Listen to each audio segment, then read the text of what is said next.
شرب حاجه ولا ايه؟ ايه الفانتازيا دي؟ ايه اللي جاب البوليس هنا؟ دلوك اقول لهم ايه عشان واقفين على الباب بره. واحنا في بنسيون يا ده احنا في وه وه وه وه كأنه صح البوليس. ما انا قلت لك. ايه؟ انا عملت ايه واخديني ليه؟ هو انا لعبت حاجه غلط ولا حاجه؟ خير واخدينه ليه يا حضرة الضابط؟ الحاج الكبير انا ما عملتش حاجه انا. يا دي الاداء دي اصلا معناها انك عملت. ده ممثلين التلفزيون في التسعينات كانوا بيعملوه ده. ماما انت ملاحظه حاجه؟ كلنا بنبقى ملاحظين حتى امها.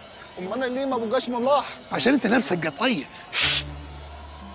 عمل ايه؟ سرق عفش بيت الحاج سلامه. ده التباس. هو عامل العكس، كان بيساعد الحاج سلامه ينقل عفشه تاب. ايوه انا بس يا الله، ما قلت لك الاداء ده بيزود الشكوك. اقول اني كنت بساعده؟ كان بيساعده. كنت بساعد الحاج سلام. وهو لو بيساعده هيروح يبيع عفش البيت في سوق الجمعه؟ انت عرفته؟ وووووو. يا ابن الصرمه انت بتغفلني. والله العظيم ما كنت اعرف حاجه عن الكلام ده. لا طبعا